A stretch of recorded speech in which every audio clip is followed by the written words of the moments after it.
So, Bhante, I'm facing a dilemma. My parents want me to pursue a family and a successful business, believing it will bring happiness and merit for the both of us. However, I see this as unbeneficial in the context of samsara. If I choose monastic life, I'll disobey my parents and hurt them, as they don't value the Dhamma. Is there a way to avoid causing them pain while following my path? No, you can't have it both ways. On one hand, you have a goal that's kind of easier to accomplish in a way, more palpable, more satisfactory to more people. Get your family, job, look after parents. On the other hand, but then it has its limited benefits. Benefits are kind of up to this life, and even that's questionable. It's not guaranteed. It's not guaranteed that you'll be sickness-free and aging and death. So that's unavoidable, and it might come sooner than expected. So, plus lots of other factors can come in the way.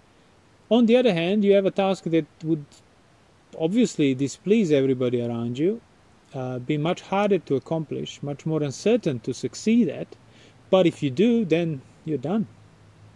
You have ended the samsara for you.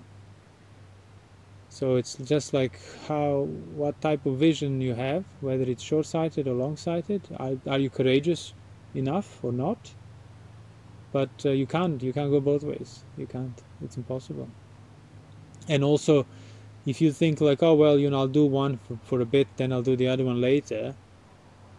Theoretically, I suppose that's possible, but practically, the longer you stay engaging with a household life, household duties, the joys and grief, accumulating results of the actions of a householder, the more burden is accumulated, which means it's going to be harder and harder to give it up, because it's the more time it passes, it's going to start to concern more and more people, not just you and your parents, and then it will be factually harder to sever those ties. So it's not the status quo. It's not going to stay a neutral thing that then you can just switch 20 years from now on. No, the burden will be there, binding you even harder. So you want to make that decision sooner rather than later, and then stick to it. And we come up with this kind of meet many people that come up with this dilemma. Yeah, I mean, it was in the suttas often as well. Parents leaving the family. You don't want to duty, harm your parents, but you think, do they know what is beneficial? Well, that's the thing. Like, see, back in India, you leave your family. If you were the only son, there was a good chance they probably won't live much longer. Or when they reach the old age, that's it. You were their insurance policy, but that's not the case today. So you might displease them, but hardly parents today would be existentially threatened if the child leaves. Certainly if you come from the Western society. There is plenty of systems in order that you wouldn't need. And mind you, even people whose children don't leave them, they're not, the children don't look after the parents. It's just not. Right. There's so many other ways. So it's like, then you want to also just check, basically. Is it just that you're going to cause them mental discomfort and upset and disappointment? And don't conflate that with like, oh no, they really need me for their survival, which is most likely not the case. But either way, you're going to have to take responsibility. If you choose to appease to them, you can't then later on in your life complain, because you chose what they wanted over what you wanted. And you have to stick to that now. And everything that comes out of it 20 years later, it's on you. You can't blame your parents or anybody. You made that choice. And same, if you choose to pursue the way out of samsara and go the uncertain path, build up the courage, it's on you. Any suffering that your parents have, upset, disappointment, it's on you. So you can't, but there's also you have to accept it. And then, again, if you practice successfully, you will find a way out of it without needing to abandon your practice in the Dhamma. But that is conditional upon successful practice. you could use it as an inspiration and a criteria and a threshold for the successfulness of your practice. Like, are you able to bear the weight of leaving your parents, incurring them suffering, to do what you want, not doing what they want from you, despite them raising you, investing their whole life in you? Are you able to endure that? Practice rightly, not be moved by it. So each time you get careless in your practice, just remember what's at stake. The welfare of your parents that you abandoned. So can you afford then to be careless and mess around and, oh, today I'll ignore my intentions and I'll act out of sensuality? Because this is what you caused. But that's quite interesting, because you can use that remembering, if your parents are hurt by your going forth, you can use that as a motivation to do the right thing, which is factually the right thing. Yeah. Which could lead in the future then to you, okay, if you had to succeed even just a little bit, being virtuous and then finding peace in that, and well, that is the most meritorious for them. Again, if you had to, your parents had to then meet you again at that point, and they were good enough parents, they would at least recognize that their son, their daughter was actually happy, factually doing quite well. Yeah. And that would then make them happy as well. It would, even if so it doesn't. It'd be worth it. Even if it doesn't, the fact that they would have raised a being, an individual, that has now become established in virtue and right view and efforts and so on, they will partake in that.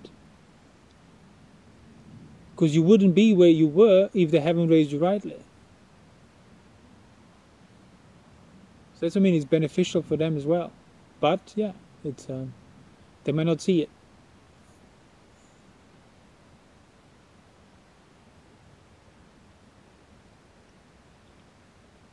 But yeah, it's good if you have compassion for them. Of course, sure. If there is an opening for them to hear it, to learn from you, which they might be, and it's probably a good likelihood, if some times have passed, they'll come around and accept that and so on. But either way, it's not going to be easy. If you choose to stay because it feels like, oh, you're going to appease more people sooner and it feels safer, is it though? I mean, you might not see tomorrow. Things happen. And what have you, basically you gave up the whole opportunity for a complete freedom and escape on account of something that you didn't even get to do. Because again, people do assume they're going to live forever. So when they make these plans about the future and family and job and looking after parents years, decades ahead, it's like, okay, yeah, but do you have that much time? How do you even know that? So if you were to think more acutely, more in a more disciplined manner of your situation, that liability to sickness, aging and death is not 30 years from now on. It's always the same, always equal from the day you were born. Then you would, I think it would be easier to make this decision. You would not even be considering, really. You would not be weighing these options. Because again, one, not just that it's even more uncertain, but you might not even get to actually develop it the way you were hoping. For instance, even if you had to have the perspective of what you just said, death all the time is there for you, basically. Even if you have that perspective, well, if you have that perspective and then the world is telling you that you're wrong. No. Oh, that's irrelevant. Nothing can come in between that. Yeah. Well, just experience that anxiety of things could end. Doesn't matter who says what. It won't make a difference to that recognition. And if it does? So it's when you yourself forget it. Or think you're kind of absolved from it. That's when you start considering these long-term things and forgetting how uncertain they actually are and how contingent they are upon all sorts of things that are not in your control. Your health, other people's health, circumstances, everything else around you. So you're not sure about your perspective that you have, that death is always present. You're not sure about that, really. If the world starts to say to you, no, That's not the way it is. Mm. Forget it. It's about life. Yeah, living. it hasn't sunk in. It hasn't sunk in then, actually. Yeah.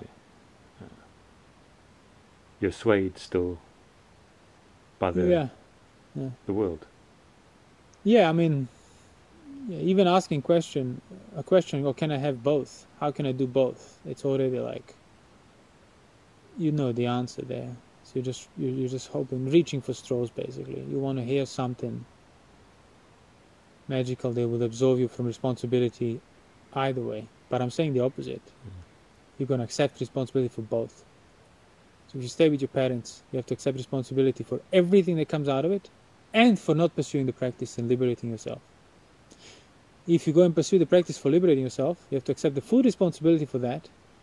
Whenever you're slacking, non-diligent, lazy, gonna accept that, and the fact that you cause your parents immense amount of pain.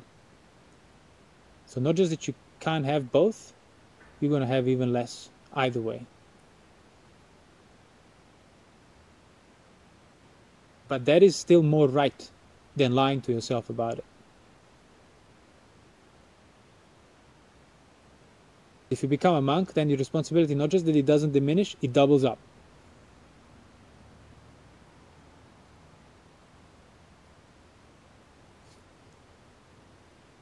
And that's a good thing.